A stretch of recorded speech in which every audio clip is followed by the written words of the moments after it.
Assalamualaikum warahmatullahi wabarakatuh. Hai, Salam. eee, hai teman-teman semua, apa kabar Kak Ira? Dan sekarang yang udah hadir, ada Radia Bagi ya, salah satu teman saya, Didi, yang sekarang juga researcher di Gifu University. Nah, sebelumnya saya ingin memperkenalkan dulu ya, mungkin teman-teman udah lihat sebelumnya di flyer yang saya buat, bahwa hari ini kita akan sharing-sharing santai, tapi berfaedah ya mudah-mudahan di dalam wadah namanya Sahabat Berbagi ya. Sahabat Berbagi ini juga merupakan nama Sahabat Berbagi ini sedikit saya pengen cerita juga adalah merupakan sumbangsi dari Kak Ira ya. Uh, untuk nama sebuah website ya Kak. Ya, Tapi masih sampai terbengkalai sama sekarang sekali. websitenya masih terbengkalai ya. Tapi insya Allah mudah-mudahan nanti ada kesempatan kita garap lagi. Nah jadi nanti Kak Ira juga akan memperkenalkan diri ya. Tapi sebelumnya itu saya ingin mengulas sedikit bahwa Kak Ira ini meraih gelar doktornya dari Kobe University dalam bidang keahlian di bidang radar cuaca dan pemodelan hidrologi. Nah, setelah itu Kak Ira juga melanjutkan postdoktoral ya di Disaster Prevention Research Institute under Kyoto University selama 1 tahun dan sekarang menjalani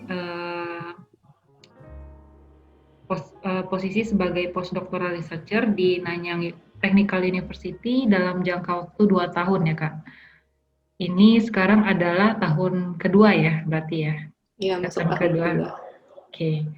Nah, ya tidak usah memperpanjang mukadimah dari saya ya, karena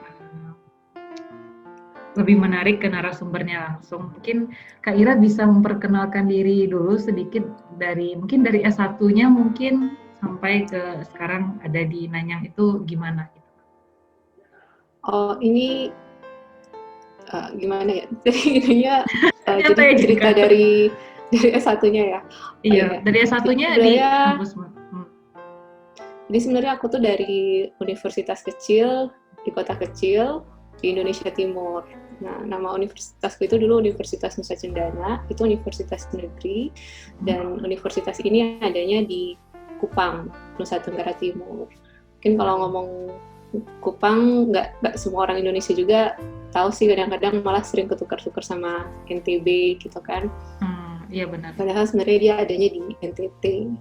Nah, Kupang tuh kotanya cantik gitu kan sebenarnya, cuman kalau emang dibandingin sama apa sih istilahnya turis spot yang udah mainstream di Indonesia, emang masih kalah dari segi fasilitas, terus juga masih kalah dari apa sih istilahnya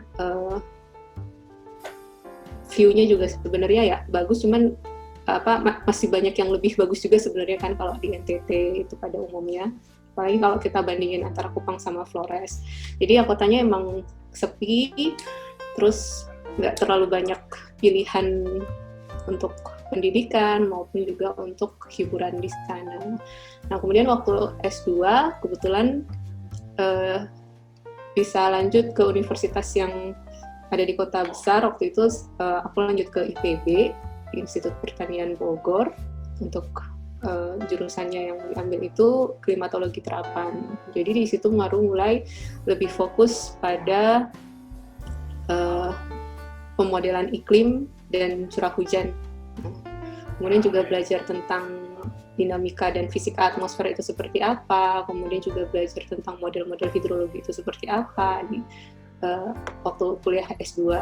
Kemudian setelah selesai kuliah S2, aku kembali ke Kupang, kemudian bekerja sebagai dosen di salah satu PTN di Kupang, di Politeknik, dan sekitar 3 tahun setelah 2 tahun, mungkin 2 tahun setelah resmi jadi PNS gitu kan, setelah resmi jadi PNS, coba daftar beasiswa Membuka Gakusho kan. Nah, beasiswa Membuka Gakusho ini kan ada dua jalur kan. Yang pertama jalur University Recommendation, kalau kita dari alumni atau bekerja di universitas yang punya MOU dengan salah satu universitas yang ada di Jepang. Terus ada juga yang government to government atau jalur pemerintah. Nah, untuk yang jalur pemerintah ini kita harus mengikuti seleksi nasional. Jadi mengirimkan berkas dulu, kemudian berkasnya diseleksi oleh Kedutaan Besar Jepang, dan dari yang Kedutaan Besar Jepang itu akhirnya dipilihlah mereka yang bisa lolos ke tahapan wawancara. Setelah sebelumnya ada tahapan tes tertulis terlebih dahulu. Nah, setelah dari tahapan tertulis itu ada dari sekitar 1.000 pelamar disaring jadi 90. Terus dari 90 akhirnya yang berangkat ke Jepang waktu itu tahun 2014 ada 33 atau 32 orang lebih seperti itu. Barulah di sana kemudian belajar tentang radar cuaca. Tapi memang ketika melamar beasiswa tersebut memang sudah punya target untuk mempelajari hal itu, sudah belajar tentang radar cuaca. Jadi di sana kebetulan pembimbingnya memang punya expertise di bidang radar cuaca, dan secara mungkin memang saya kurang gaul atau gimana, tapi kalau di Indonesia sendiri memang hampir sulit untuk menemukan universitas atau bahkan profesor yang punya expertise di bidang radar cuaca. Jadi waktu itu memang berangkat ke Jepang dengan tujuan belajar radar cuaca, dan akhirnya setelah itu untuk pertama kalinya terekspos ke dunia internasional, karena sebelumnya memang belum pernah punya pengalaman mengunjungi luar negeri baik dalam bentuk hiburan. Jalan-jalan maupun pendidikan ya. Tapi ketika pertama kali sampai ke Jepang, itu adalah pertama kalinya terekspos ke luar negeri, kehidupan luar negeri itu seperti apa, kemudian juga terekspos dengan kehidupan modern di kota besar yang sudah cukup maju itu seperti apa. Karena seperti yang tadi aku ceritain, aku tuh dari kota kecil di Indonesia Timur, fasilitasnya nggak banyak, hiburannya juga nggak banyak, kemudian akhirnya sampai di Kobe University itu adanya di Kobe, itu merupakan salah satu kota kosmopolitan yang ada di Jepang. Jadi memang dia built-in-nya sangat modern, kemudian segala sesuatunya sangat tertata rapi, dan sebenarnya banyak hal yang dipelajari di Jepang, dan itu yang menyebabkan kenapa saya waktu setelah lulus S3 memutuskan ingin mencoba bagaimana rasanya menjalani riset sebagai postdoc, bukan sebagai mahasiswa, karena kan dunia mahasiswa sama dunia postdoc itu berbeda pastinya kan. Jadi setelah itu kebetulan profesor saya punya relasi yang cukup baik dengan salah satu profesor di Kyoto University. Beliau salah satu profesor yang cukup ternama di bidang vulkanologi. Kenapa dari radar cuaca saya kok bisa nyerempet ke vulkanologi, itu sebenarnya ada lagi ceritanya. Tapi itu nanti aja ya Kak, itu beda ini pertanyaan. Jadi ya akhirnya begitulah. Jadi 1 tahun bekerja di Kyoto University, tapi tidak di kota Kyoto-nya, tapi di Kagoshima, karena mereka kebetulan punya laboratorium yang ada di salah satu gunung aktif paling terkenal di Jepang, bukan Gunung Fuji ya, tapi Gunung Sakurajima. Itu adalah gunung yang cukup aktif, seharinya kadang-kadang bisa erupsi sampai lebih dari 1 kali. Dan selama waktu saya di sana, kebetulan saya bertemu dengan salah seorang postdoc yang lain. Postdoc yang lain ini dia dari alumni Inggris, namanya Alex. Kemudian dari Alex ini kita ngobrol-ngobrol soal dunia riset, akhirnya disampaikanlah oleh dia bahwa sebenarnya di Singapura itu ada suatu institut research yang hampir sama seperti DPRI, tapi dia fokus hanya di bidang geologi dan juga ilmu-ilmu kebumian secara umum. Jadi ada grup tentang climate, terutama climate change, ada grup tentang seismologi, tentang tektonik, dan juga ada grup vulkanologi di situ. Dan kebetulan salah satu PI di sini kita tidak menyebutnya sebagai sensei ya. Kalau di Jepang kan kita manggilnya sensei, karena kalau di sini profesor kita biasanya kita sebut profesor, kita sebut sebagai PI, terutama oleh staf kepada atasannya. PI itu Principal Investigator, jadi mereka adalah yang menangani proyek-proyek penelitian di bidang di institut tersebut. Nah, kebetulan salah satu PI-nya adalah kakak kelas dari Alex San ini. Jadi oleh Alex San, dia bilang bahwa kemungkinan penelitian kamu sedikit terkait dengan penelitian dari kakak kelas saya, yaitu tentang disaster management di bidang di wilayah volcano, di wilayah aktif volkanik. Jadi akhirnya saya coba iseng-iseng untuk mengirimkan lamaran ke nama institusinya Earth Observatory of Singapore ya. Kebetulan waktu itu mereka punya satu skim fellowship yang mirip seperti JSPS tapi sedikit lebih istilahnya sedikit lebih ketat. Mungkin sama ketatnya, tapi kalau menurut saya waktu itu kalau yang saya dengar dari ceritanya dan saya melihat mereka-mereka yang mendapatkan grade-nya adalah mereka-mereka yang memang sudah cukup established, paling tidak sekitar 3 tahun setelah PhD, dan sudah punya network yang cukup bagus, baik secara pribadi maupun secara relasi dengan hubungan internasional lainnya.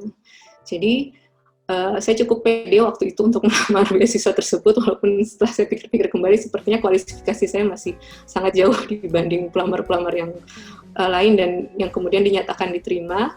Tapi ya waktu itu sesuai dugaan saya sekitar jadi saya melamar waktu itu bulan Maret atau Februari 2019, kemudian sekitar bulan Juli dinotifikasi bahwa saya lolos ke tahap kedua, tapi tahap ketiganya sepertinya tidak lolos waktu itu. Kemudian ya sudah akhirnya kembali ke Kupang dengan menjalani kegiatan sebagaimana sebelum saya berangkat S3. Dan akhirnya setelah 1 bulan kemudian saya hampir lupa, ternyata proposal saya waktu itu diikutsertakan untuk grant penelitian yang lain. Jadi mereka kebetulan punya beberapa grant, selain grant yang saya apply itu, ada grant penelitian yang lain, dan proposal saya diteruskan ke sana, dan ternyata di sana proposal saya berhasil menjadi salah satu proposal yang diterima untuk dibiayai selama 2 tahun ke depan. Itulah yang akhirnya menyebabkan saya bisa melanjutkan lagi penelitian di Nanyang Technological University. Wah, maaf ya, berliku ya Kak. Ya. Seru ceritanya dari awal banget. Iya, karena gini Kak, nanti kan kalau Kakak pulang kan mana tahu ada mau bekerja sama dengan Kak Iranya itu menghubunginya ke universitas mana gitu kan, kita pengen tahu gitu kan. Mungkin ada yang tertarik gitu dengan penelitian yang Kak Ira lakukan baik di Jepang ataupun di Singapura gitu kan. Jadi home base-nya mesti tahu dulu gitu sih. Ya, itu kan tadi terkait mengenai penelitian Kak Ira ya yang di bidang geologi dan vulkanologi. Nah, aku tuh pengen nanya, kan ini bukan mewawancarai dari segi profesional ya Kak. Maksudnya ini awalnya adalah rekaman ini pun, pembicaraan kita hari ini pun sebenarnya adalah tujuannya bincang-bincang gitu ya. Karena rasa penasaran saya pribadi kepada Kak Ira tentang pengalaman penelitiannya di 2 negara yang berbeda gitu. Terus Kak Ira juga kalau dipikir-pikir mengalami perubahan ini juga nggak sih Kak, tema penelitian yang bergeser dari S3 terus pas postdoc itu kira-kira jauh berbeda atau nggak terlalu? Atau bidang grup risetnya aja yang geologi dan vulkanologi tapi penelitiannya tidak terlalu jauh? Kalau dibilang bergeser, terus terang iya bergeser. Jadi apalagi kalau dirunut dari awal kan, S2 saya itu di klimatologi, berangkat S3 itu dengan harapan untuk lebih memperdalam radar cuaca. Jadi memang aplikasi radar di bidang hidrologi dan meteorologi. Jadi sebenarnya waktu itu pikiran saya masih terkait.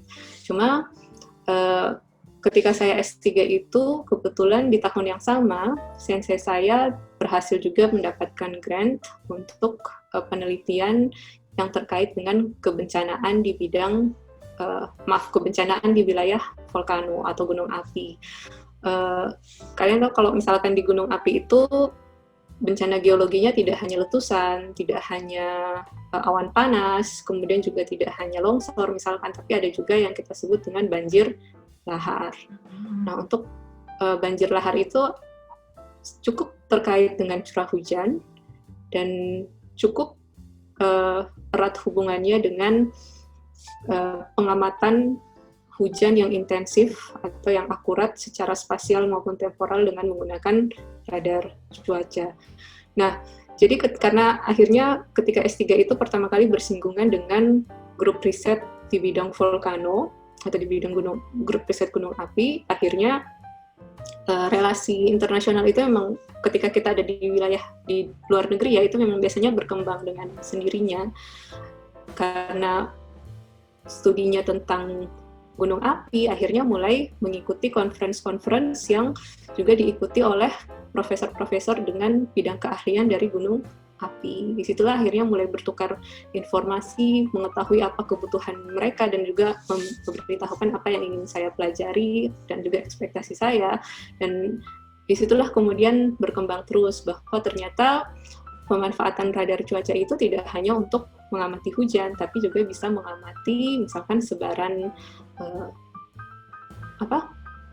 sebaran material gunung api yang keluar ketika terjadi letusan. Jadi bukan lahar tapi semacam awan panas. Kita biasanya lihat kalau gunung api yang meletus itu kemudian ada gumpalan awan berwarna hitam yang keluar dari gunung api itu biasanya terdiri dari macam-macam partikel seperti debu, kemudian juga ada yang ukurannya lebih kasar, itu kita sebut sebagai lapilli, dan itu adalah material yang ternyata bisa terdeteksi oleh radar. Nah, oleh karena itu akhirnya penelitian itu berkembang terus, dan saya rasa itu memang sesuatu hal yang wajar ketika kita berkecimpung di akademia, di penelitian. Menjadi pembelajar yang baik itu adalah suatu syarat untuk jadi peneliti. Jadi walaupun kita memang sudah punya, misalkan ketika saya lulus S3, saya sudah expertise nih di bidang model numerik, tapi kan kemudian tidak lantas berhenti dari situ. Masih ada istilahnya ilmu-ilmu lain yang bisa dipelajari yang sebenarnya terkait. Jadi kita tidak bisa hanya membatasi diri bahwa saya sudah cukup sampai di sini, tapi bagaimana supaya kita bisa tetap terus belajar, itu yang akhirnya membuat saya untuk tertarik bergabung di grup riset kegunung apian, seperti itu. Sekarang kalau di kampus saya itu didorong gitu ya oleh rektornya untuk sekolah lagi S3 gitu. Nah, kebanyakan banyak juga yang berpikiran bahwa harus kalau sebisa mungkin saklek dengan penelitian S2 gitu. Padahal kan faktor-faktor lain seperti misalkan lab yang kita mau itu proyeknya apa, terus dana yang tersedia itu interestnya sekarang sedang apa, kan itu berpengaruh juga gitu ya kan, walaupun kita sudah menulis proposal yang sesuai dengan yang kita mau gitu, dan sebenarnya bagus gitu untuk bidang itu, tapi ternyata interest lab yang kita masuki berbeda gitu kan Kak. Nah, itu sendiri kira-kira menurut Kak Ira cukup umum nggak dialami baik di Kobe sendiri atau di DPRI sendiri atau bahkan di NTU gitu. Kalau dari cerita teman-teman Kak Ira, kira-kira gimana? Mungkin saya bukan orang yang paling tepat sekali untuk menjelaskan ini. Sebenarnya Ira tuh lebih paham loh sebenarnya untuk urusan ini karena sudah mengalami sendiri kan. Bukan itu. Karena udah ngalamin sendiri. Jadi kebetulan aku kenal Ira waktu itu kan pertama kali kita ketemu di conference Japan Society Sebentar Kak, civil engineering kan. mungkin ada yang nggak tahu, kalau Didi kan pasti tahu ya, kita Ira-Ira gitu. Kita harus memperkenalkan diri. Jadi nama saya itu Rahmayanda, tapi panggilannya Ira. Nah kalau Kak Ira ini namanya Makfira Syarifuddin ya, panggilannya juga Ira. Ya, jadi jangan bingung ya teman-teman, nanti Ira itu ya kita berdua Ira gitu. Ira kuadrat. Ira kuadrat. Ya, jadi waktu aku ingat pertama kali kita ketemu itu kan pas di JSE, Japan Society of Civil Engineering. 2000 berapa pertama, ya? 15 ya? 16 kalau nggak salah. 15 ya? 15. Iya, atau 2016, pokoknya ya antara itulah 2015 2016. Cuman waktu itu aku ingat 3 hal. Yang pertama itu kita sama-sama dari Indonesia dan perempuan gitu kan, di antara semua peserta yang rata-rata Japanese dan male speaker gitu kan, maksudnya pembicaranya cowok semua gitu kan, pesertanya cowok semua. Kemudian yang kedua, nama kita sama gitu kan, sama-sama Ira. Ketiga kita waktu itu ngomong, tapi saya S1-nya bukan civil engineering. Kak Ira juga ya waktu itu ya ngomong itu ya? Iya kan, waktu itu aku bilang, iya S1 saya juga bukan civil engineering, S2 saya juga bukan civil engineering, S2 saya klimatologi gitu kan. Nah akhirnya klik ya, dan dari situlah akhirnya banyak kesamaan dan apa yang saya amati ketika saya waktu itu masih kuliah, masih bekerja di Indonesia, itu memang rata-rata saya tidak bisa menyalahkan para dosen ataupun peneliti yang ingin saklek tetap dengan bidang ilmunya ya, dengan expertise-nya, karena memang pada saat itu menurut saya apa yang diminta atau requirement dari Dikti itu memang menginginkan para dosen untuk tetap ada di bidang ilmu atau home base-nya masing-masing. Jadi ketika kita sudah terdaftar di Dikti, mungkin nanti kalau Ira seterusnya nanti Ira akan dapatkan IDN, dan ketika mengurus nomor induk dosen negeri itu Ira nanti bakal ditanya expertise-nya apa gitu kan. Jadi ketika kita S2 misalkan saya punya expertise meteorologi tentang cuaca. Jadi ada peraturan yang kalau saya tidak salah itu menyatakan ketika kita mengambil S3 yang sama sekali tidak terkait dengan S2 kita, itu biasanya nanti tidak bisa diakui oleh Dikti. Akhirnya kita kuliah capek-capek pun tidak mendapat pengakuan seperti itu dari Dikti. Tapi kalau menurut saya itu memang hanya terjadi di Indonesia saja kalau menurut saya, karena kebanyakan bukan kebanyakan juga sih, beberapa peneliti yang saya jumpai di luar negeri juga tidak selalu punya penelitian. Misalkan teman saya yang di sebelah ini S1-nya itu sebenarnya tektonik, lebih ke seismologi. Dulu waktu saya ada di luar grup ini, saya mungkin berpikir bahwa tektonik sama vulkanologi itu sama aja lah, sama-sama mempelajari geologi. Ternyata setelah bergabung baru saya tahu seismologi, grup seismologi sama grup vulkano itu berbeda, dari instrumennya saja berbeda, apa yang mereka kaji juga berbeda, output yang mereka harapkan juga berbeda. Tapi sekarang teman saya ini yang tadinya adalah seismik, dia adalah peneliti yang mempelajari tentang distribusi debu vulkanik yang menyebar setelah terjadi letusan skala besar seperti Tambora dan semacamnya. Nah, itu yang membuat saya kemudian sadar bahwa expertise itu biasanya memang tidak bisa ditentukan sampai kita selesai S3, atau bahkan juga mungkin tidak bisa kita tentukan sampai bagaimana kita kemudian melanjutkan penelitian setelah itu.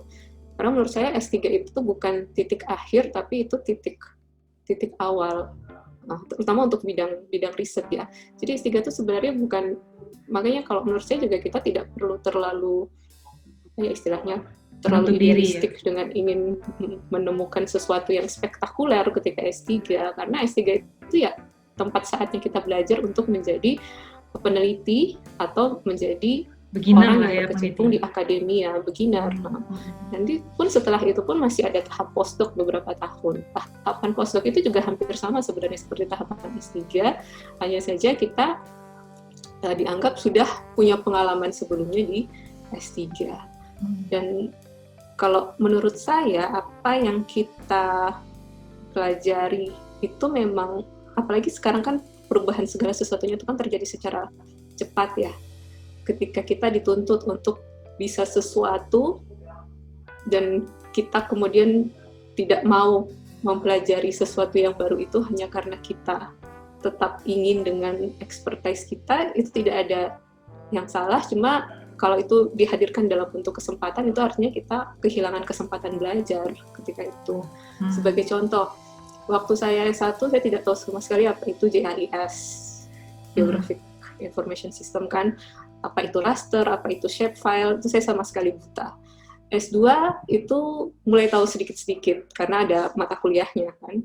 Tapi itu juga tidak bisa dikatakan cukup lincah dan cukup cepat untuk mengetahui, oh ini harus dianalisis dengan tool yang ini harus ini. Kemudian softwarenya itu juga cuma tahu mungkin harddisk gitu kan. Sementara kan kemudian ketika S3 itu kita diperkenalkan lagi misalkan dengan programming language. Mungkin kalau saya hanya S1, mungkin pikiran saya ngapain saya belajar programming language atau belajar data science, itu kan urusannya orang-orang IT. Mungkin bisa jadi saya berpikir seperti itu. Tapi ternyata kalau semakin kita belajar, semakin kita ada di lingkungan akademisi, itu akan banyak hal-hal baru yang menantang dan menuntut kita untuk dipelajari. Dan itu kalau misalkan kita itu bukan expertise saya, itu kalau menurut saya itu sama saja kita tidak berani mengambil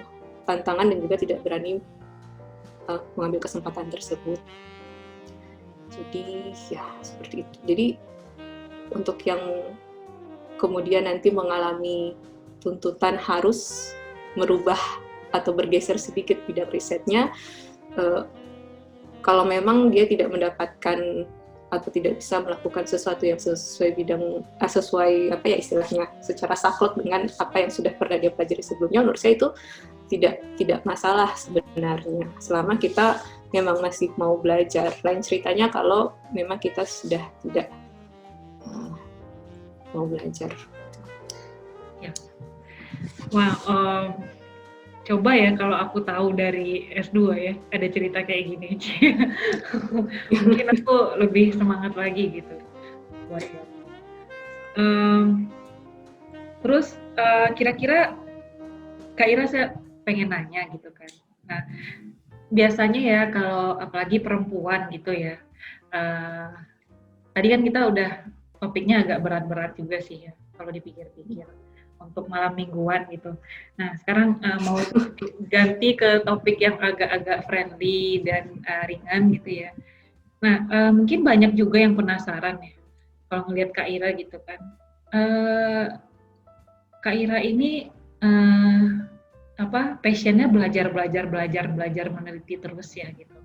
Jadi kalau orang lihat dari luar kan ya kayak tanpa henti gitu stepnya gitu ya, udah dokter terus postdoc di sini, kemudian cari lagi postdoc gitu kan.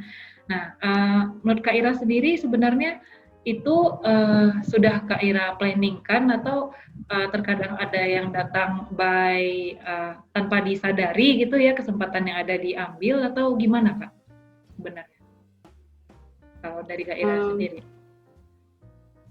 Mungkin dua-duanya kali ya sebenarnya. Karena terus terang aku adalah orang yang berprinsip bahwa orang tuh bisa aja beruntung sebenarnya. Orang tuh bisa beruntung, tapi keberuntungan menurut definisi aku itu adalah suatu kondisi ketika kesempatan bertemu dengan persiapan. Nah, kebetulan ketika aku apply beasiswa membuka Guksukan, itu kan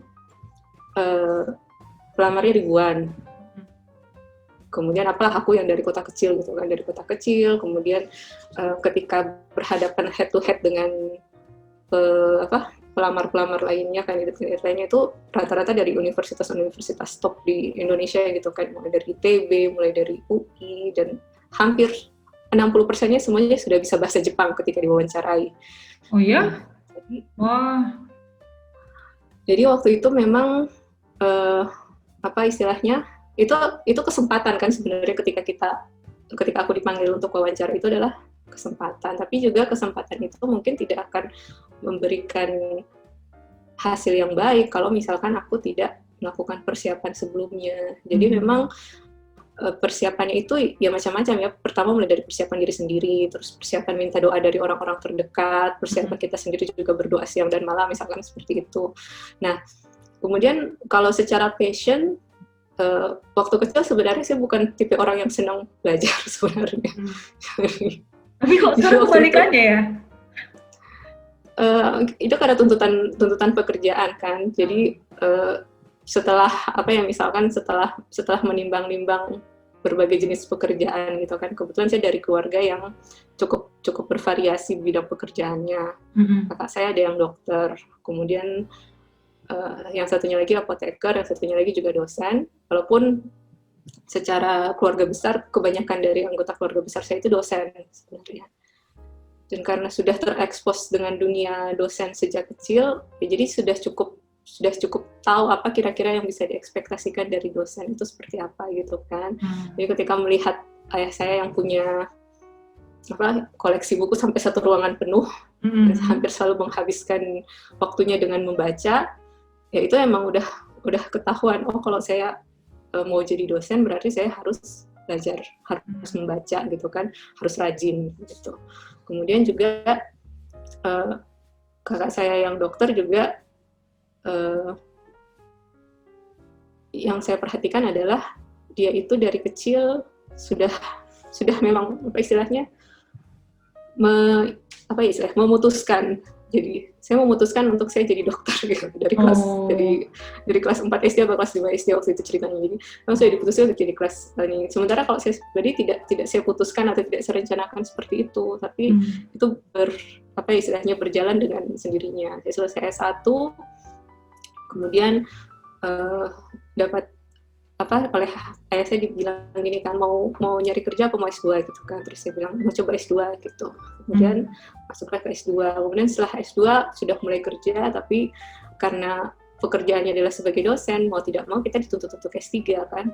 Jadi akhirnya itu. Nah, akhirnya disitulah kemudian pekerjaan yang dipilih itu menuntut kita untuk selalu belajar. Mungkin tidak istilahnya.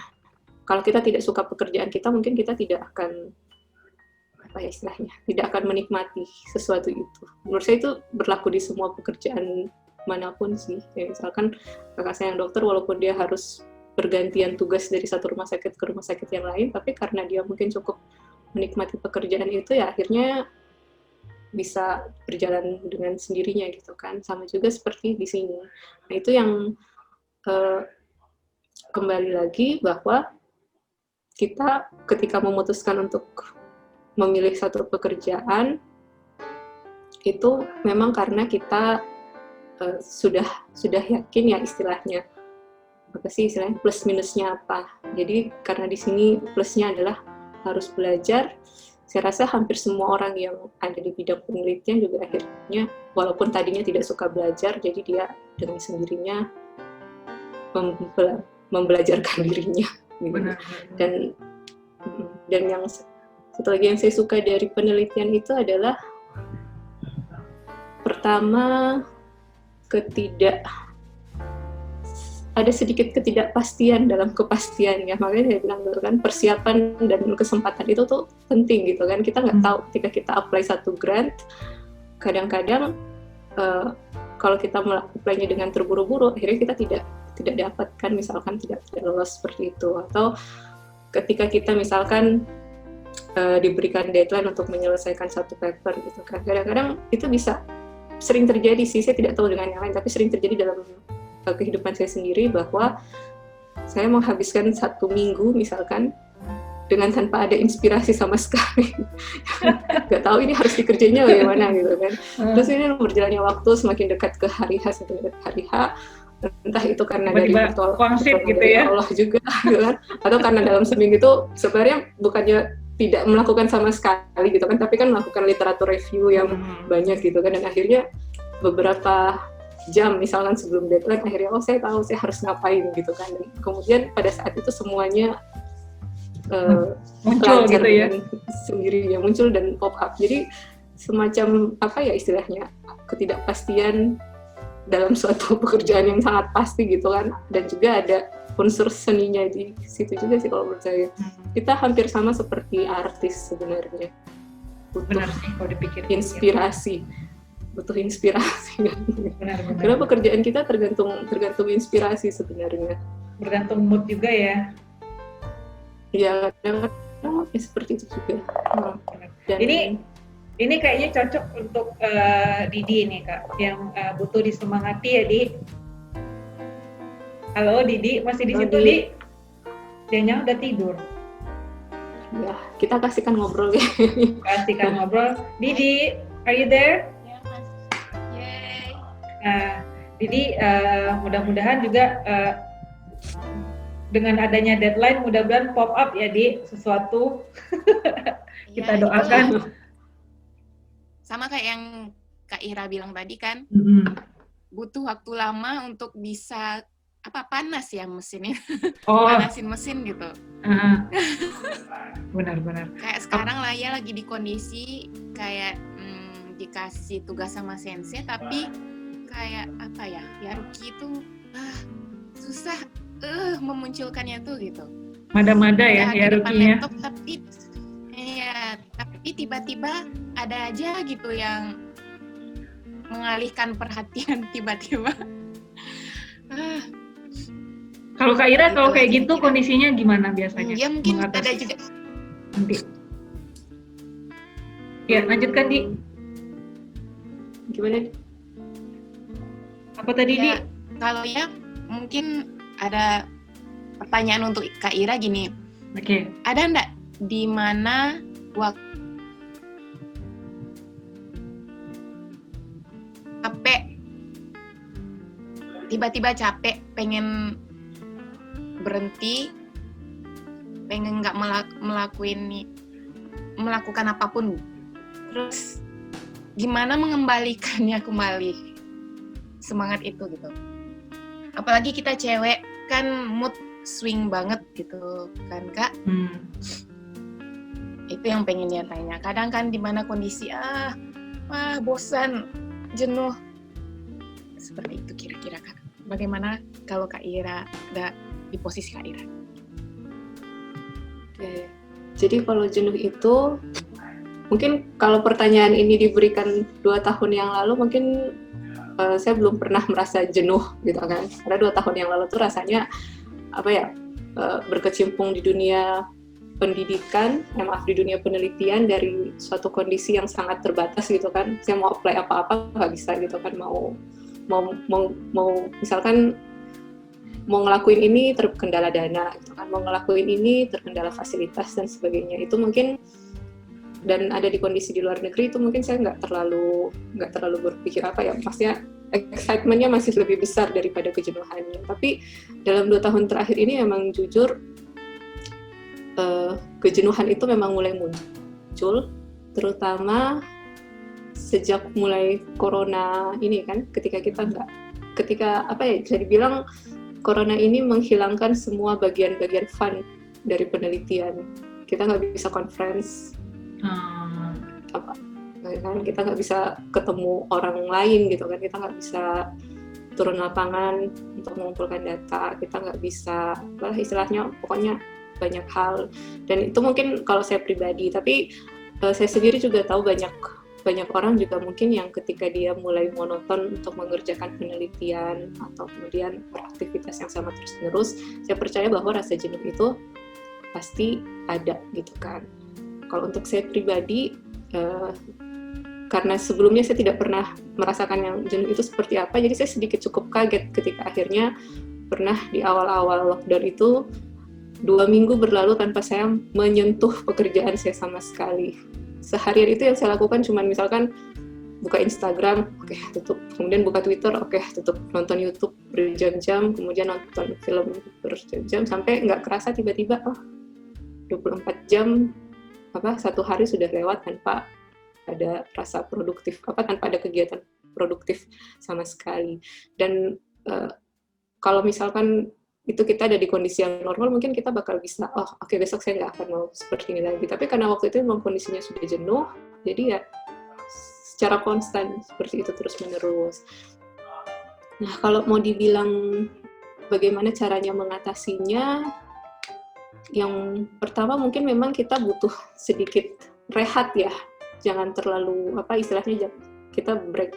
Kenapa dulu waktu S3 saya bilang saya tidak pernah terlalu yang jenuh, karena memang saya sering membreakkan diri saya sendiri tanpa, maksudnya saya sedih. Saya secara Kak Ira ini kerjaannya langsung, jalan-jalan.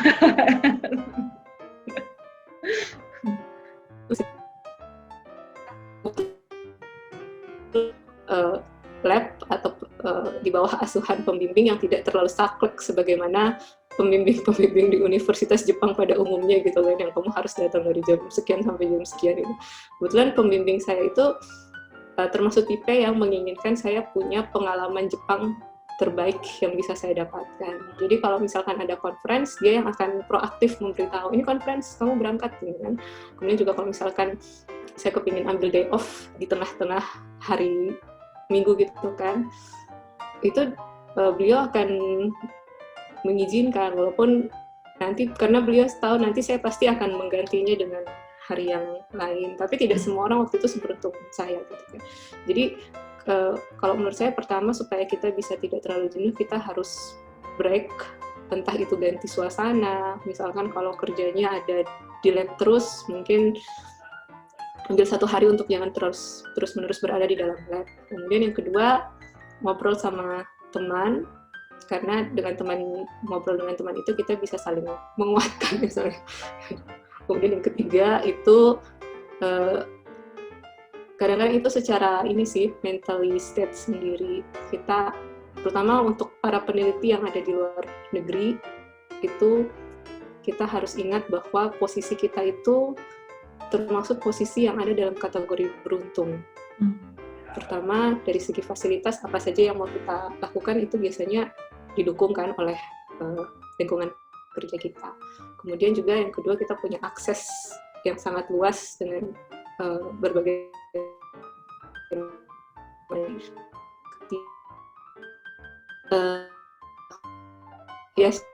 juga kita gitu di Indonesia. Nah,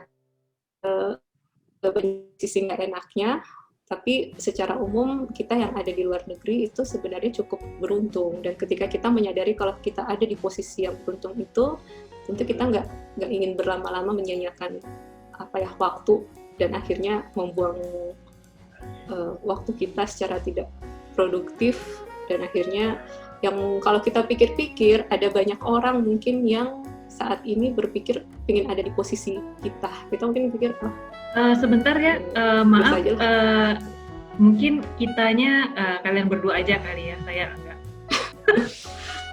Enggak loh, Ira juga loh, banyak orang mau jadi PNS loh. Aku di luar negeri kan, di luar negeri Sumatera Barat ya. Nah, maksudnya ya maksudnya aku ada di mana PNS posisi loh, kita gitu. Aku belum PNS. Tapi kan 80%. Belum tahu sih. Belum PNS, belum lulus yang kemarin ini. Doakan ya, semoga aku dan Didi bisa menyusul Kak Ira. Amin. Amin. Bisa. Nah, jadi kadang-kadang ya itu kita lupa, maksudnya karena mungkin sesuatu itu kalau sudah terlalu sering akhirnya menjadi biasa. Ketika kita sudah terlalu terbiasa di luar negeri, mungkin kita pikir kalau hidup ini biasa-biasa saja. Padahal ada banyak orang yang mungkin ketika kita posting Instagram di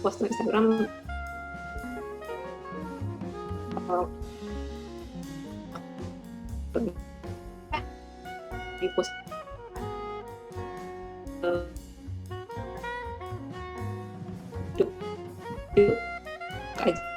seperti itu kan. Dan di saat itulah yang kadang-kadang membuat saya berpikir, aku jadi sering saya maaf ya, kebiasaan.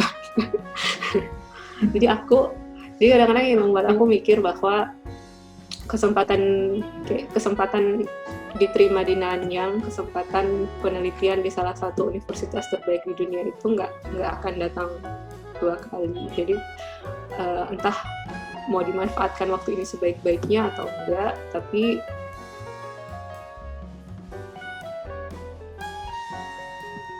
ini sebenarnya tetap aja deadline itu sangat menolong. Deadline itu menolong ya Kak?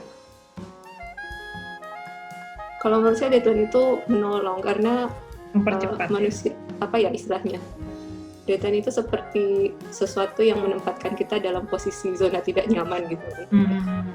Ada sesuatu yang, dan ya, apalagi kalau menurut saya dunia penelitian itu, peneliti itu yang paling penting integritasnya sih sebenarnya. Jadi ketika dia dipercayakan untuk satu project dan kemudian dia sudah menyanggupi untuk oke, ya saya akan seperti itu, ya walaupun dalam kondisi bagaimanapun pada akhirnya, asalkan kita dalam kondisi yang maksudnya yang belum terlalu berat ya. Mungkin kalau sudah berat sekali mungkin memang harus menghubungi orang yang lebih ahli, misalkan psikiater atau sebagainya gitu kan. Tapi kalau misalkan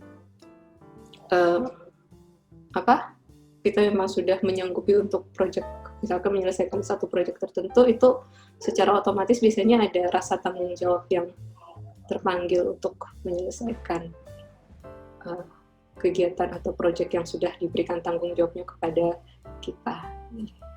Mungkin itu yang juga membedakan peneliti dibandingkan pekerjaan-pekerjaan yang lain gitu kan, peneliti dan pendidik dibandingkan pekerjaan yang lain. Kita yang kita jual tuh sebenarnya integritas kita, bukan sih, selain ekspertis gitu kan. Benar. Jadi peneliti itu memang mau tidak mau dituntut untuk harus jujur dan bertanggung jawab gitu kan. Kamu mau melepaskan, mau pura-pura udah nggak ada beban, aku malas itu sampai kapan? Tapi pada akhirnya hati kecilnya pasti akan manggil gitu. Kalau maksudnya memang masih dalam kondisi state yang belum terlalu parah gitu kan. Kita ngajuin proposal, tapi kalau track record kita sendiri tidak istilahnya tidak meyakinkan untuk funder memberikan dana, ya nggak akan ini. Dan karena itu makanya yang harus kita bangun itu adalah track record dan integritas kita sebenarnya. Itu kenapa satu hal yang menurut saya masih kurang di Indonesia tapi sangat penting di Singapura dan juga di Jepang. Pernah nggak sih waktu kalian pertama kali jadi peneliti di Jepang gitu kan, atau bergabung dengan sekolah S3, itu biasanya kita wajib untuk mengikuti istilahnya online course ya, tentang research integrity. Oh ada, tapi nggak online sih. Kita di kelas ya, Di? Ngambil... Halo, Didi?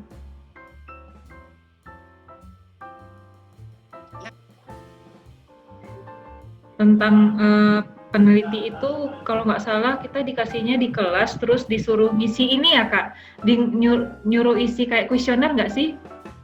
Iya, bukan hanya kuesioner sih, jadi semacam dikasih istilahnya, ada beberapa panduan. modul gitu kan, panduan, terus ya dijelaskan bahwa menjadi peneliti itu yang harus diperhatikan apa saja gitu kan. Kita tidak boleh fabrikasi, kita tidak boleh falsifikasi, kita tidak boleh plagiarisme dan seterusnya gitu. Kemudian juga istilahnya bagaimana caranya kita memanage data yang kita kumpulkan selama penelitian, misalkan seperti itu. Jadi data ini sebenarnya haknya siapa kalau kita sudah selesai penelitian? Apakah kita peneliti yang itu ataukah sponsor dana kita? Seperti itu. Dan itu yang sebenarnya cukup penting tapi tidak pernah terlalu ditekankan di Indonesia. Apakah karena karena waktu seingat saya selama aku jadi dosen di Indonesia itu aku belum pernah sekalipun disuruh untuk mengikuti kegiatan seperti itu. Tapi ketika aku bergabung menjadi mahasiswa S3 di Jepang, itu hal pertama yang aku harus selesaikan dalam waktu 3 bulan pertama gitu kan. Kemudian dan setiap tahun itu harus diambil kuliah online itu. Kemudian juga waktu gabung di Kyoto University juga aku harus ngambil lagi kuliah online yang sama. Sebenarnya dibilang kuliah online nggak juga online sih, tapi ya kita baca modul, kita nonton video, kemudian kita dikasih contoh kasus. Kalau ada kejadian seperti ini benarkah untuk dilakukan sebagai seorang peneliti gitu kan. Dan ketika masuk ke Singapura juga dapat semacam online lesson yang sama tapi berbeda formatnya gitu kan. Dan itu yang akhirnya membuat aku sadar kalau menjadi peneliti itu tidak istilahnya tanggung jawabnya besar, dan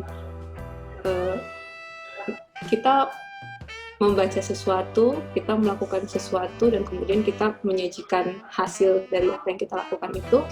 Orang yang paling tahu tentang semuanya itu hanya kita dan Tuhan gitu kan, itu sama Allah doang yang tahu gitu kan. Nggak ada orang lain yang tahu, bahkan pembimbing kita pun juga sebenarnya nggak lebih tahu dari kita.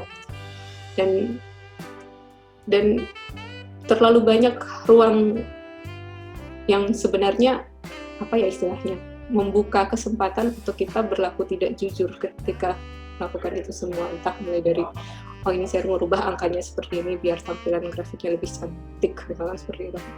Dan tanpa pekerjaan, tanpa pengawasan seperti itu memang cukup istilahnya cukup rentan kalau secara pribadi kita sendiri sudah tidak punya integritas ke arah sana. Jadi ya ada pedagang yang jujur, mungkin ada pedagang yang tidak jujur gitu kan. Cuman kalau misalkan peneliti sekali dia melakukan satu hal yang falsely atau istilahnya research misconduct ya, atau kesalahan dalam penelitian, itu yang dia pertaruhkan itu sama saja dengan masa depannya di jalur akademia. Mungkin pernah dengar aku lupa namanya, yang mbak dari kedokteran itu yang publish di Nature, kemudian dia tarik kembali papernya, Obokata atau siapa aku tahu. Yang bunuh diri itu profesornya, yang pembimbingnya profesornya bunuh diri. Iya. Itu kan satu kesalahan yang belum tentu juga sebenarnya kesalahan ya, profesornya belum tentu juga kesalahan yang meneliti gitu ya. Tahu karena ketika satu penelitian mulai diragukan keabsahannya, maka satu tim yang terlibat dalam itu tanggung jawabnya cukup besar. Makanya ya cukup kalau menurut saya sekarang tidak banyak pekerjaan yang membuat kita bisa senantiasa terjaga bersih untuk selamanya gitu kan. Bahkan dalam PNS sekalipun itu juga selalu ada ruang-ruang tertentu yang supaya secara di birokrasi mungkin lebih mudah, akhirnya kita ya udahlah seperti ini, walaupun mungkin sebenarnya ada sedikit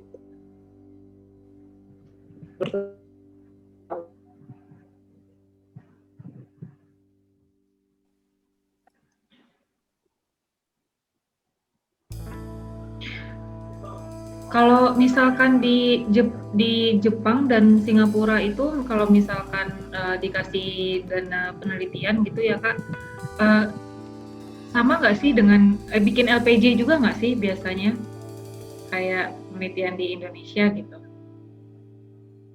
Paling yang bikin LPJ dosennya kali ya, profesor pimpinan labnya kali ya.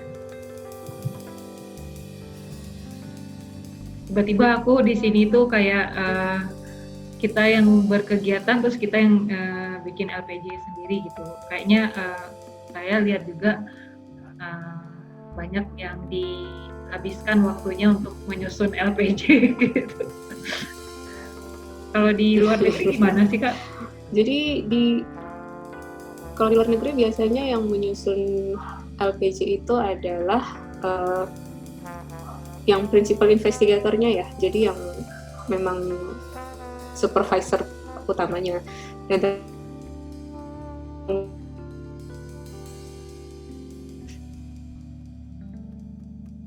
itu ada staf administrasinya yang membantu untuk merekap dokumen-dokumen di bidang keuangan.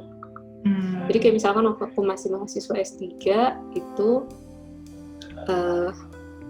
senseiku punya staf sekretaris gitu kan.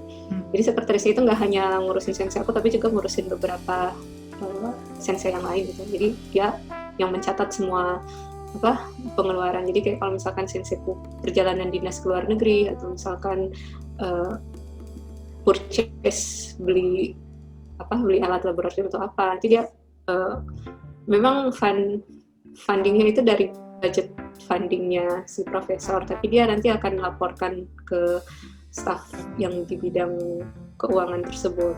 Begitu juga waktu di Kyoto University juga rasanya seperti itu, ada staffnya sendiri. Jadi yang menguntungkan itu adalah para sensei tidak terlalu habis waktunya dengan mengurusi hal-hal yang sifatnya administratif. Jadi mereka bisa lebih concern dengan penelitiannya. Mungkin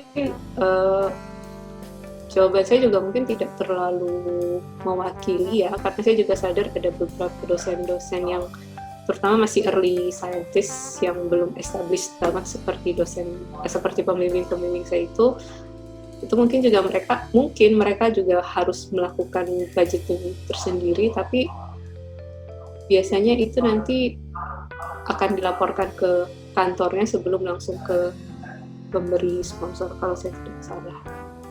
Cuman memang kalau di Indonesia hal seperti itu memang masih cukup merumitkan penelitian, karena kita harus jadi ketua peneliti itu masih harus mengumpulkan kwitansi setiap pengeluarannya, dan kemudian habis itu juga harus menyusun laporan pertanggungjawabannya. Selain juga nanti dia sendiri juga harus menulis papernya, persiapan untuk output yang lain kan, output penelitiannya paper, tapi output penelitiannya juga laporan gitu.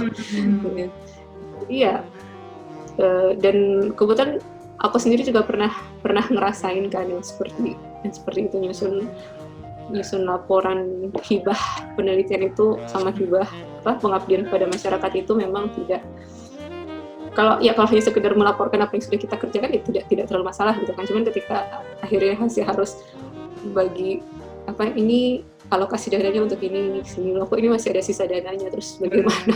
Benar. Cukup rumit ya. Apalagi untuk rata-rata dosen kan nggak punya kemampuan di bidang. Iya, kita belum tahu kan, nggak belajar itu juga kan awalnya. Sebaiknya dana yang ini itu dimasukkan kemana biar tetap kan kadang ada batasan-batasan ya Kak. Tapi kita perlu sebenarnya jasa itu, tapi nggak tertulis di syarat LPJ yang harus dilampirkan. Nah, kira-kira dananya mau diambil dari mana gitu kan? Nggak ngerti, belum ngerti. Dan ini sih sebenarnya karena kalau di kampus Indonesia itu dosen-dosen cukup banyak sayangnya ya, dosen ini cukup banyak disibukkan dengan kegiatan-kegiatan yang sifatnya mungkin tidak terlalu ilmiah dan juga tidak terlalu akademisi. Misalkan akreditasi, pernah ini nggak sih?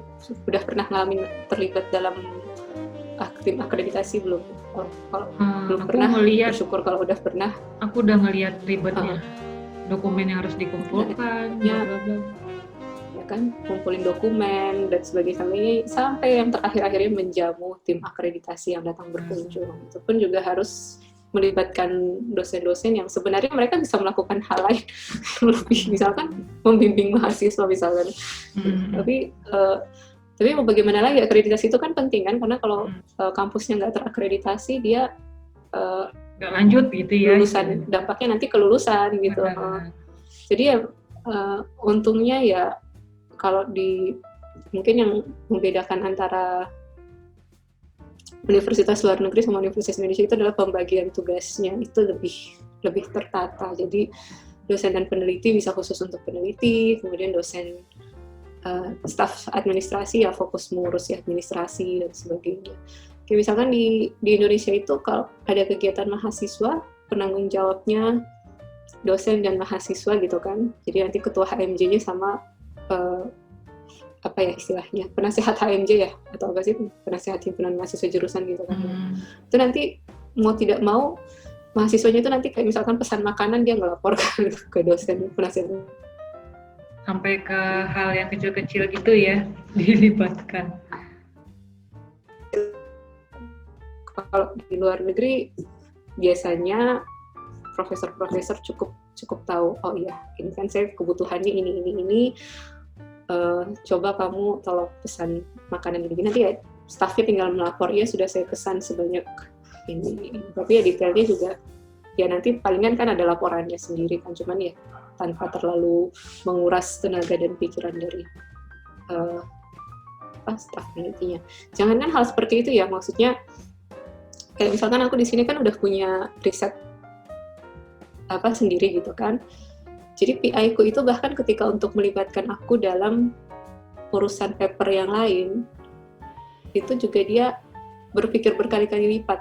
Kalau misalkan masih ada staff lain yang bisa membantu, dia akan memilih staff lain untuk mengurusi riset yang sebenarnya nggak terkait aku gitu kan.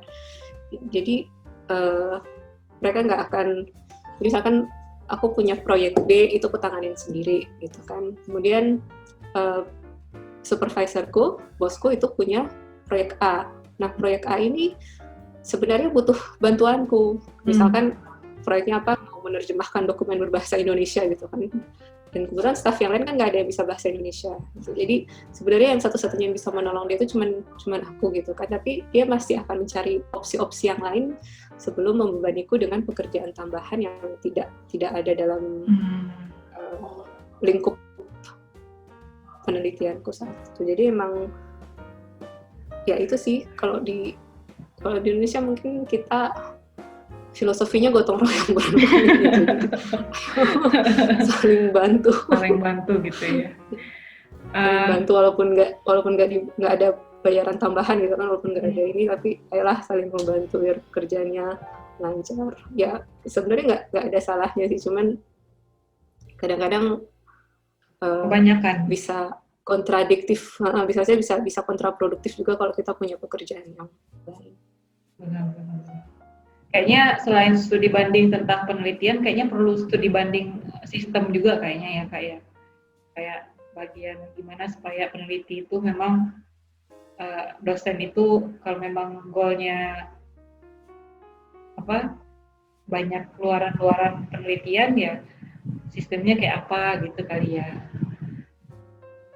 Pembelajaran juga sih gitu, nggak cuma tentang penelitian sendiri gitu, tapi manajemennya kayak apa gitu ya Kak. Untuk itu sih aku nggak terlalu bisa komentar sih, karena kita ini kan maksudnya masih termasuk early scientist ya, Ra. Early banget, baby. Sebelum kita itu sudah jauh. Baby scientist. Ya, early banget gitu kan, baby scientist. Sebelum kita itu udah ada segitu banyaknya apa sih istilahnya, alumni dari luar negeri. Maksudnya pelajar Indonesia yang dikirim belajar ke luar negeri berprestasi, kemudian kembali ke Indonesia. Pasti punyalah dosen 1-2 yang pernah dulu kuliah di luar negeri gitu kan, dan kembali ke Indonesia. Nah, tapi dengan segitu banyaknya lulusan dari luar negeri, atau sampai sekarang juga sistem pendidikan kita ya segitu. Jujur sudah cukup lebih baik ya ketimbang, karena aku dari keluarga dosen, jadi aku dulu tahu bagaimana susahnya seorang dosen untuk dapat hibah misalkan dibandingkan sekarang gitu kan. Sudah cukup lebih baik, walaupun tidak sempurna. Kamu harus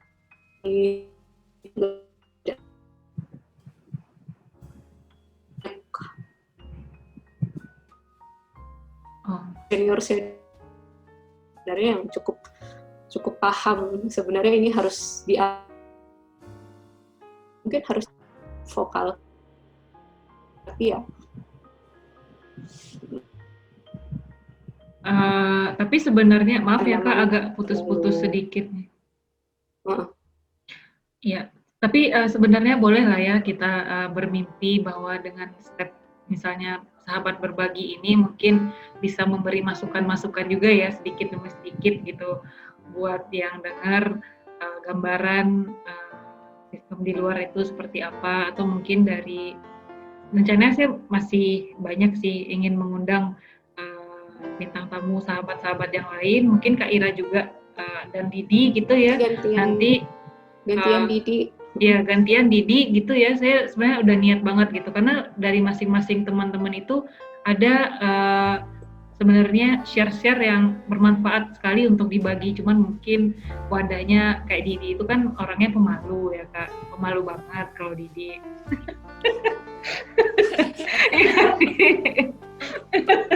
Jadi Didi itu perlu jadi kalau Didi itu perlu ditarik Kak. Nah, nggak tahu sekarang masih sepemalu dulu apa enggak gitu. Kalau di foto-foto sih enggak kayaknya, dia cukup tahu bagaimana caranya. Oh, karena itu yang ngarahin aku, cie. Kalau Didi pemalu, kalau aku malu-maluin ya, Dik.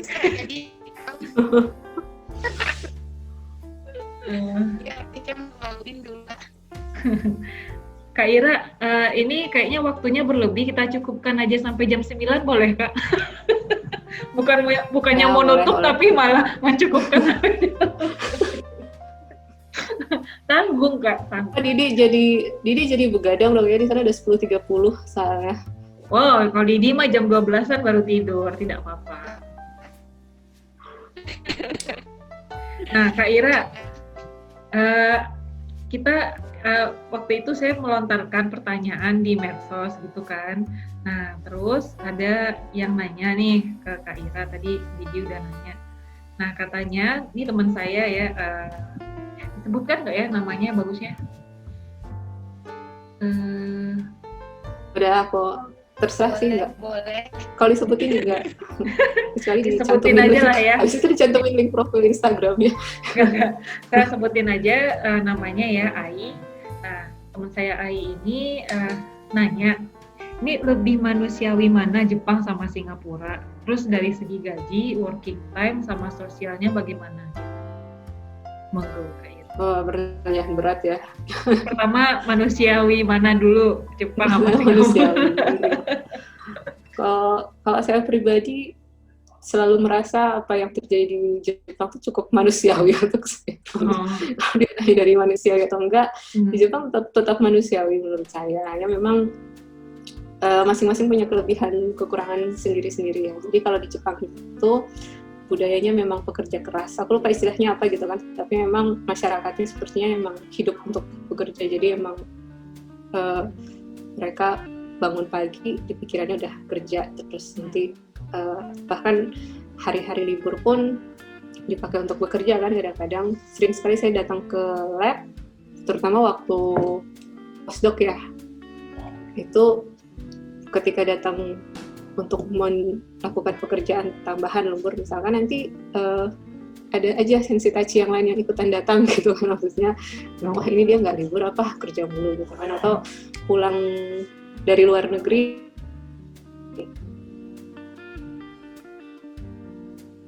ada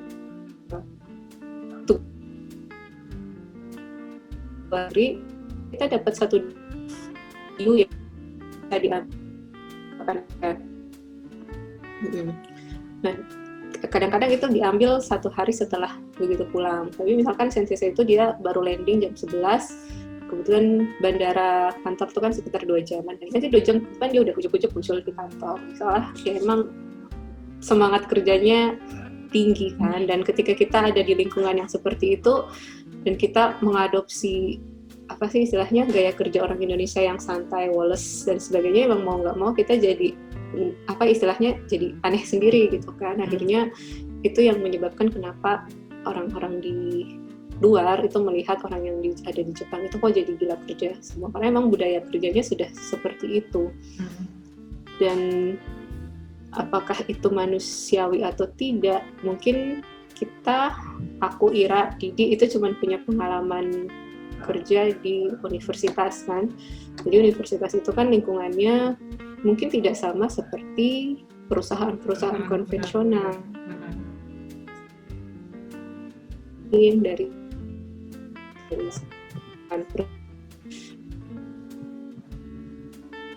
habis lulus kita kerjanya masih di lab yang sama gitu kan dengan sensei kita sebelumnya, ya kan pergaulannya itu lagi, kita udah cukup akrab gitu kan. Nah, kalau Jepang itu terkenal dengan budaya kerjanya yang terlalu rajin, kalau di Singapura itu ada satu budaya yang kita kenal dengan kiasu. Kiasu. Kiasu itu adalah Kiasu. Kiasu, Hmm. Kiasu, Kiasu, Kiasu. Jadi Kiasu itu memang budaya kita yang ingin mengejar sesuatu gitu harus paling baik gitu kan. Jadi makanya nanti ada anak yang ke sekolahnya tapi dia mentalnya kiasu banget gitu, akhirnya dia mencoba untuk jadi ranking 1 gitu kan, dengan segala macam cara belajar mati-matian gitu. Ya pokoknya selama masih acceptable lah ya. Dan itu menyebabkan lingkup apa ya, pergaulan di Singapura itu kadang-kadang jadi sangat kompetitif. Mungkin kalau itu ada di kantor yang lain, tapi sekali lagi aku tuh adanya di universitas, dan di universitas itu apa istilahnya, lingkungan kerjanya sangat heterogen. Jadi di sini kebetulan bos aku orang Inggris, orang UK. Kemudian pembimbingku yang satunya lagi itu orang Prancis. Teman-teman labku 80% itu dari Eropa dan Eropanya itu antara Belgia, Spanyol, sama Inggris. Dan satu hal yang sangat kelihatan berbeda antara budaya kerja orang Jepang, orang Singapura, Asia, dengan budaya kerja orang Eropa adalah dari segi time management-nya, kalau menurut aku. Orang Eropa dan juga orang US ya, rata-rata itu mereka betul-betul tahu bagaimana caranya memanajemen waktu ketika bekerja, fokus dengan pekerjaannya tanpa terselingi dengan tanpa terselingi dengan hal-hal yang tidak related sama sekali dengan pekerjaan gitu. Jadi mereka fokus bekerja. Jadi ketika hari libur itu mereka memang benar-benar fokus untuk berlibur. Jadi tidak akan terpikirkan sama sekali bekerja, mengambil cuti. Jadi aku sadar adalah ketika waktu itu aku ambil cuti kan, bos mau cuti ke Indonesia 5 hari gitu kan, terus dia bilang oke, nanti kamu submit aja di sistem, saya approve. Terus ngobrol-ngobrol, waktu itu kebetulan sementara sedang proses reviewing paper yang sebelumnya kan, jadi aku bilang tapi mungkin nanti selama cuti ini saya mungkin akan melihat hasil review yang kemarin dikirim gitu. Dan itu yang kemudian langsung ditangkap sama bosku. Kamu sebenarnya mau cuti atau mau bekerja? Kalau kamu mau cuti ya kamu cuti gitu. Wah, itu beda banget itu. Nggak akan kita temukan. Dan itu sangat berbeda. Dan itu yang itu nggak akan kita temukan. Masih libur pun orang datang ke kantor gitu kan. Apalagi yang masih libur kemudian bekerja dari rumah. Kalau tipikalnya orang Eropa itu memang ternyata seperti itu. Jadi mereka konsen bekerja, dan ketika mereka libur, mereka betul-betul libur. Nah, kalau kamu bekerja dari rumah, berarti kamu tetap saya anggap bekerja, dia bilang seperti itu. Kamu tidak libur. Tapi kalau kamu mau libur ya kamu libur, jangan menyentuh pekerjaan sama sekali. Jadi ya kalau dari segi manusiawi ya itu sangat tergantung maksudnya kalau mungkin ada menganggap bahwa perlakuan dengan lingkungan bekerja orang Eropa itu misalkan dianggap lebih manusiawi, ya itu silahkan gitu kan. Itu juga sangat tergantung karena belum tentu juga kamu dapat atasan misalkan yang memang gitu. sudah seperti itu built-in-nya gitu kan. Karena ada temanku yang supervisornya orang Asia.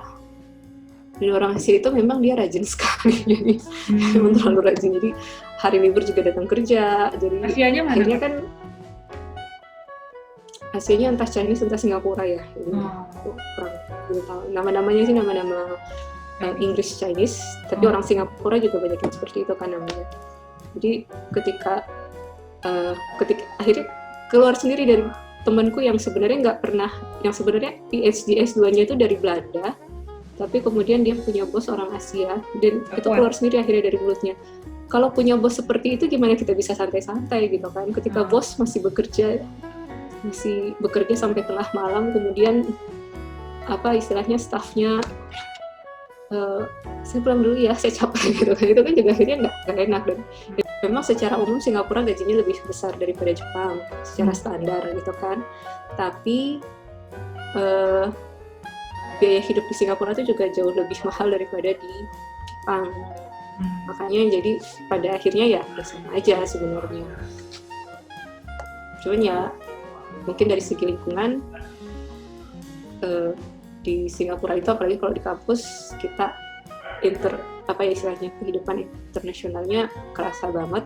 Kita nggak satu-satunya jadi orang asing di lab misalkan, atau karena semuanya juga orang asing, jadi sama aja. Oh, di Jepang agak berasa alien ya kadang-kadang. Kalau di Jepang iya kadang-kadang ya berasa alien, dan terus terang apa yang membuatku ini, kalau curhat pribadi, ini ingat ya, curhatannya nanti ini dipublish ya, jadi yang jangan terlalu ini. Ya nggak apa sih, masing-masing orang kan pengalamannya beda-beda. Okay. Kalau yang aku rasain itu adalah susah menjalin koneksi secara interpersonal dengan orang Jepang. Iya. Entah itu karena kendala bahasa, ya itu yang juga adalah kesalahanku kenapa aku nggak belajar bahasa gitu kan. Tapi ya memang secara umum susah sekali untuk apa ya istilahnya memasuki ini mereka. Jadi ya? Kita sosial ya mungkin juga maksudnya kita tahu bagaimana caranya berteman di Indonesia itu, dan mungkin kita juga punya ekspektasi kita bisa membangun pertemanan yang sama seperti ketika kita membangun pertemanan di Indonesia gitu kan, ekspektasinya seperti itu. Mungkin karena kita juga pergi ke sana dalam kondisi sudah cukup berumur gitu kan, jadi sudah ada pola. Oh iya benar-benar tidak eksploratif ya, maksudnya sudah agak-agak terbentuk ya.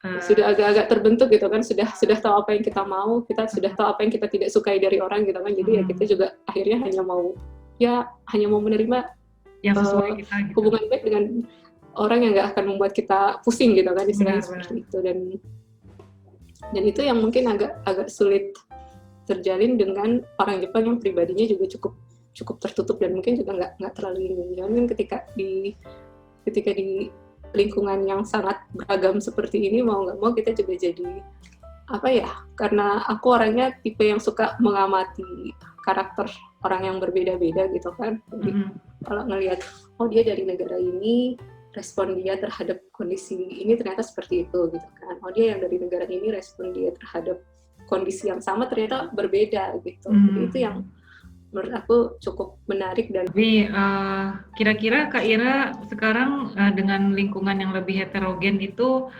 cara pandangnya udah sangat jauh berbeda nggak sih dibandingkan waktu di Jepang dulu? Melihat dengan cara orang lain berpikirnya beda juga gitu kan, pasti sedikit banyaknya mempengaruhi cara pandang Kak Ira juga gitu ya, melihat satu masalah. Nah, gimana perbandingan?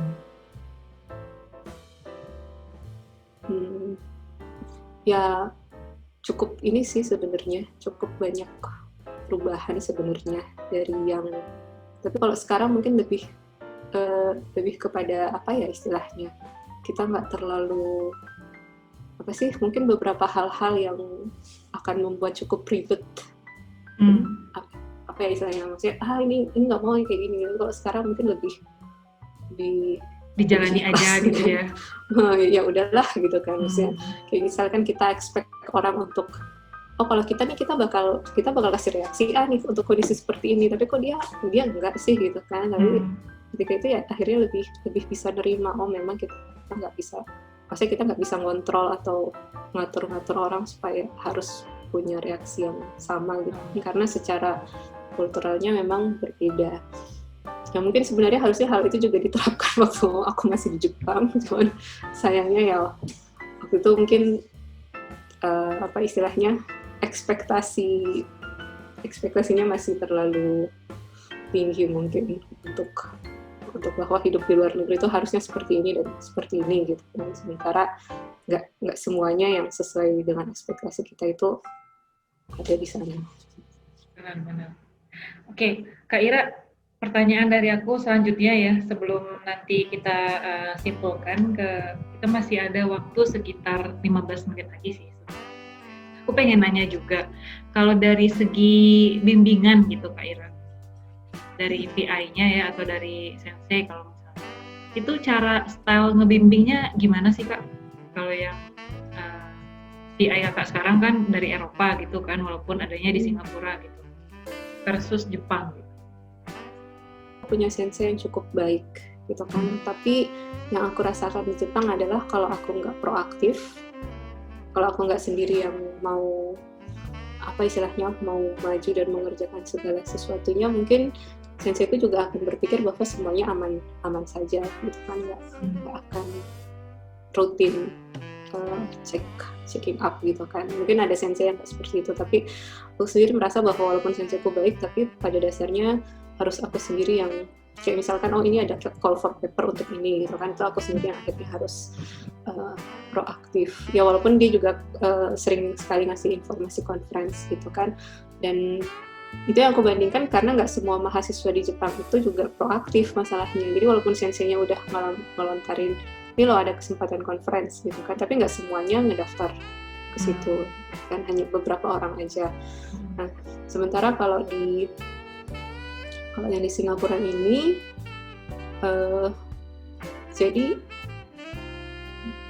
pembimbing itu nggak hanya sekedar membimbing, tapi dia juga mengambil inisiatif gitu kan. Jadi kayak kalau misalkan dulu dengan dosen pembimbingku aku bilang aku nggak ngerti model ini, aku udah coba jalankan berkali-kali tapi masih failed gitu kan. Terus ini apa yang harus aku lakukan gitu kan. Akhirnya dia bilang, oh ya kalau gitu mari kita ketemu developernya, kita coba diskusi sama dia kira-kira ini salahnya. Nah, tapi kan itu berdasarkan atas laporanku sendiri gitu kan. Nah, sementara kalau yang di Singapura ini pembimbingku dia cukup besar inisiatifnya ketika memulai misalkan satu proyek baru yang dia jamin bakal melibatkan seluruh anggota timnya. Jadi misalkan selama lockdown ini dia punya inisiasi untuk bikin lockdown paper. Jadi dia ngedata semua expertise dari staff-staff sama mahasiswa PhD-nya kan. Kemudian mulai bagi tugas yang ngerjain bagian ini, si ini yang ngerjain bagian ini, si ini yang ngerjain bagian ini dan ini gitu kan. Nanti setiap minggu kita meeting secara Zoom, kemudian masing-masing nunjukin progresnya udah seperti apa, kendalanya seperti apa, dan nanti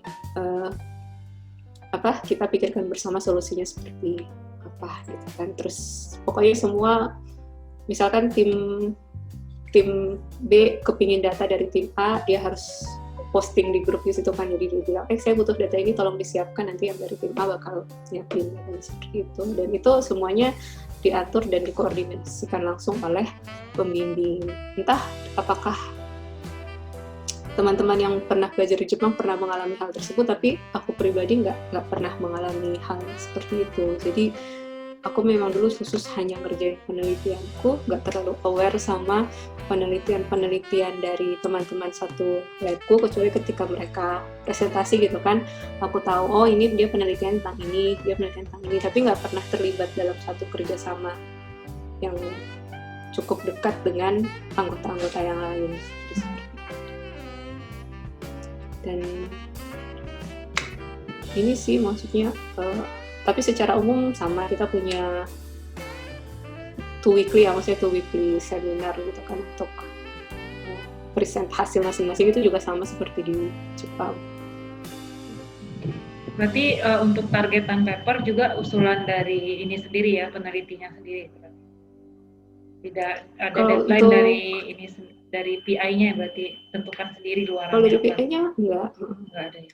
Kita nggak pernah ini kok, apalagi sekarang situasinya lagi COVID kan, jadi PI-nya juga mengerti gimana itu mempengaruhi kita secara mental, mempengaruhi kita secara performa. Jadi mereka juga secara langsung tidak memberikan ekspektasi yang tinggi kepada kita di tahun ini. Jadi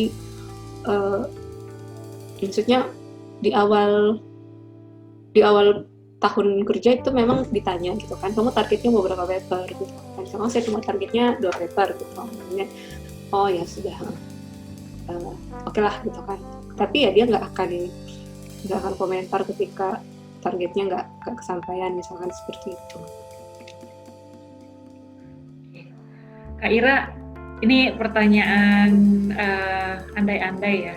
Kalau misalkan Kak Ira disuruh milih tinggal di Jepang, Singapura, atau Indonesia, pilih mana? Terus aku masih kepingin tinggalnya tuh di Indonesia kalau aku secara pribadi. Tapi gajinya ya kan? Jepang gitu.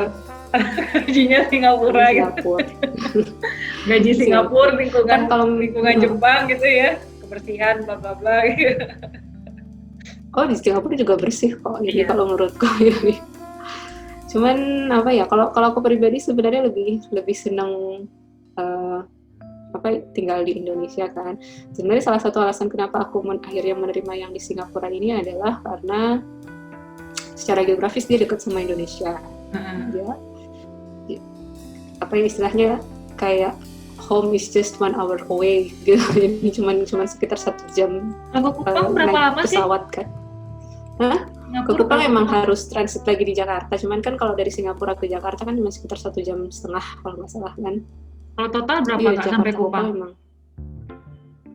4 jam sih. Cuman aku biasanya nginep dulu di Jakarta sehari 2 hari gitu kan, baru lanjut lagi ke Kupang. Jadi nggak terlalu capek. Cuman kan kalau dari Jepang 7 jam, terus 7 jam lanjut lagi 3 jam, itu kan cukup melelahkan.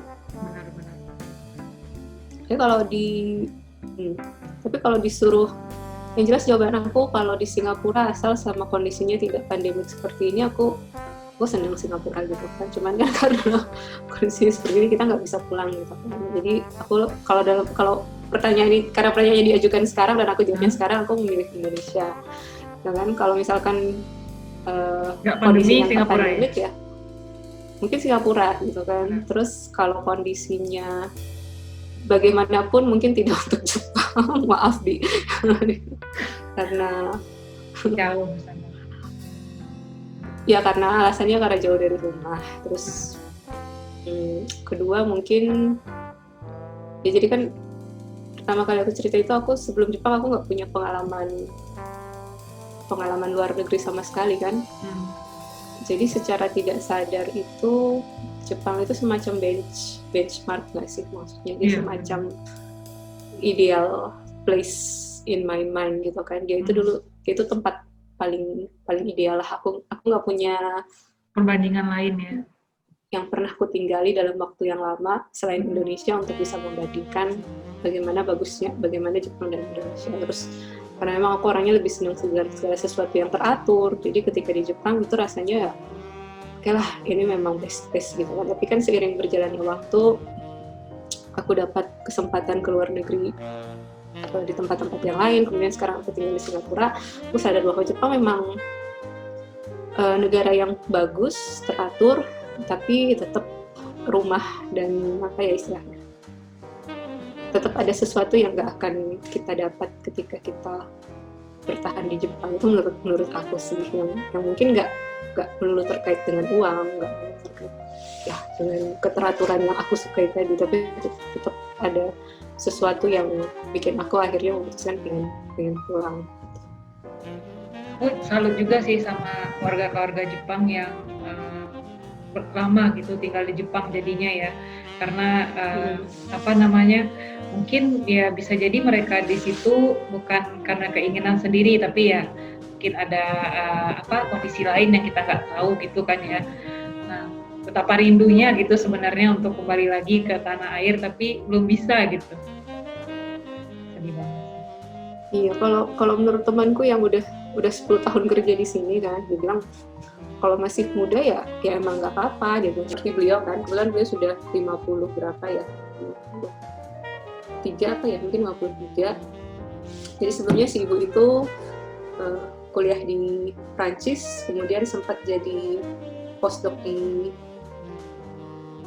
US, habis itu jadi staf tetap di sini kan, staf tetap di US. Itu dia bilang pada akhirnya juga nanti suatu saat kalian akan berpikir bahwa tidak ada tempat yang lebih nyaman untuk settle selain rumah kalian sendiri gitu. Kan pada akhirnya nanti kita semua juga akan mencari sesuatu untuk bisa settle, dan mungkin rumah atau Indonesia, negara kita itu mungkin adalah pilihan untuk settle, tapi ya selama masih muda silahkan gitu ya. Nah, nggak terasa udah jam 8.55 ya, rasanya tuh masih banyak sebenarnya pertanyaan nih waktu Indonesia Barat, Kak. Kalau di situ jam 10 ya? 9.55 berarti ya? Kalau Didi itu berarti udah jam berapa, Di? 11.55 ya, Di? Ya, tak terasa ya sebenarnya masih banyak hal-hal lain yang pengen dikulik-kulik dari Kak Ira gitu ya. Cuman mungkin nanti kita bagi di sesi-sesi yang lain. Saya jadi tertarik juga untuk mengkaji ya. Kan sekarang banyak tuh kesempatan untuk dosen-dosen S3 yang masih muda gitu ya. Rasanya pengen membandingkan juga baiknya itu waktu yang seru untuk S3 tuh kapan sih gitu umurnya gitu ya. Menurut Kak Ira sama Didi itu suatu pembahasan yang menarik gak sih? Mental seperti itu mental mempengaruhi. Jawaban singkat. Walaupun jawaban singkatnya mental mempengaruhi. Tergantung ini ya sempatannya. Walaupun kebanyakan sekarang kan anak-anak muda banyak yang ya umur malahan umur 26 udah tamat S3 gitu. Ya jiwanya masih labil. Mungkin bagusnya emang di umur seperti kita jadi udah tahu mana.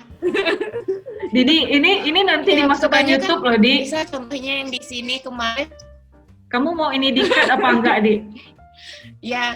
Nanti kamu diserang oleh anak-anak S3 umur 2. Mana sih? Benar ya, tapi emang kebanyakan sekarang di sekitar kita mungkin di umur 25, 26 udah pada tamat S3 gitu. Iya. Tapi emang di satu sisi luar biasa, umur muda tapi udah jadi punya gelar dokter. Kayaknya makin lama juga ya, mungkin itu tergantung orang. Makin lama mungkin makin cepat kali ya. Gimana menurut Kak Ira dan Didi? Profesor mungkin udah di bawah umur 45 banyak yang jadi profesor mungkin belakangan nanti ya.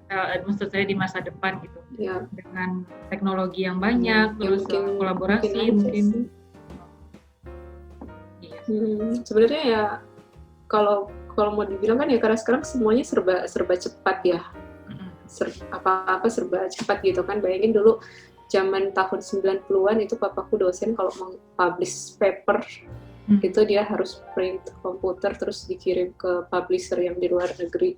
Terus nanti habis itu dikirimnya sampai 1 bulan baru nyampe, terus di sana direview, terus dari reviewernya dibalikin ke publishernya. Reviewernya dari negara yang berbeda lagi kan misalkan. Terus dari publishernya dikebalikin. Itu prosesnya bisa sampai tahunan untuk satu manuskrip aja.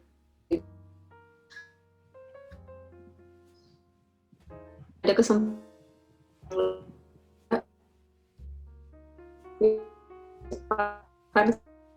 jadi misalkan jadi urusan hal-hal yang dulunya lambat di tahun 90-an itu nggak lagi jadi masalah di sekarang. Tapi kalau menurutku kapan usia yang tepat ya kalau aku sih sebenarnya tergantung ada kesempatan. Memang benar sih kata Didi, harusnya apalagi kalau misalkan PhD-nya di luar negeri kan. Karena aku sendiri ngerasain waktu aku S2 itu pertama kali tinggal terpisah dari orang tua tuh nggak enak gitu kan. Cuman itu kan pengalaman pribadiku. Bisa aja anak-anak muda sekarang jauh lebih matang gitu. Cuman emang kalau sudah di atas 25 akhirnya baru mulai S3 itu ya dari segi umur masih cukup apa sih istilahnya masih cukup cekatan ya. Aku nggak bilang yang sudah tua nggak cekatan, cuman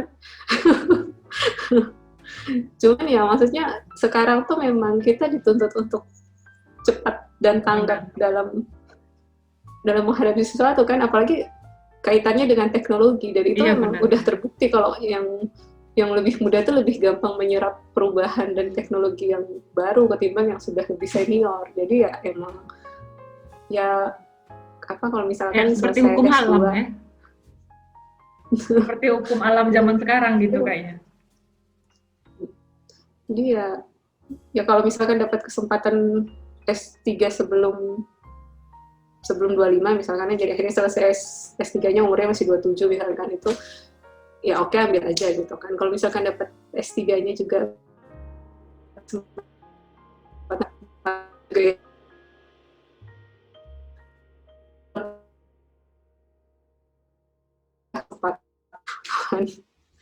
karena kesempatannya kan nggak datang ke semua orang kan. Malah kadang-kadang kesempatannya udah datang, akhirnya dilepas gitu kan. Dan itu juga sebenarnya nggak salah-salah juga kan, karena ya emang hidup kan nggak harus hanya kita sendiri aja gitu kan, juga banyak pertimbangan lainnya. Jadi diskusi kayak gitu. Tidak terasa ya, sudah 2 jam kita ngobrol-ngobrol. Kamu siap-siap ya, Di? Padahal tadi ada yang...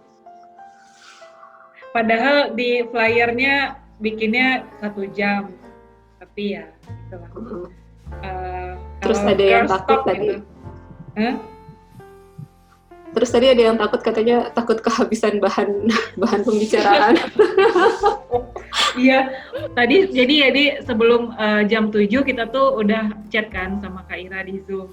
Nah, jadi aku tuh keceplosan pengen nanya, tapi Kak jangan jawab sekarang deh, nanti Kak Ira bosan jawabnya karena aku bakal nanya yang sama kan. Setelah jam 7, taunya aku nggak kehabisan pertanyaan. Sebenarnya dari kata-kata Kak Ira tuh aku banyak lagi. Waktunya ya. Benar, bolos 1 jam. Ini kalau honor narsum ini kalau di kampus sudah berapa gitu ya? Ya loh, S3 loh. S3 loh, 2 orang lagi kan loh. Ada Didi juga, aduh. 2 kali loh. Nah, ini gratis Ini gitu ya. levelnya udah Benar.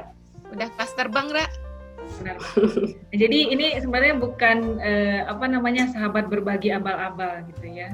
Ya, kita mengundang tamu-tamu yang insya Allah bisa memberikan share-share yang bermanfaat lah. Kalau tidak bagi pendengar ya minimal bagi saya sendiri gitu.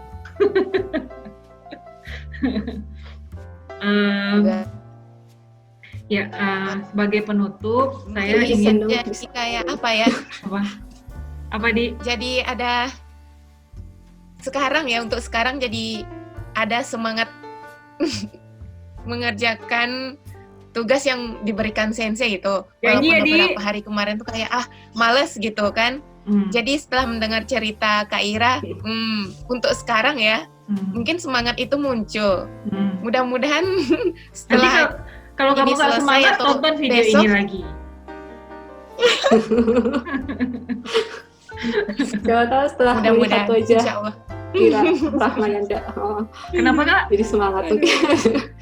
Dan jangan-jangan semangatnya karena ngelihat Ira gitu kan, udah lama gitu gak ketemu. Apalagi dengan kita baru teleponan kemarin Kak. Oh iya.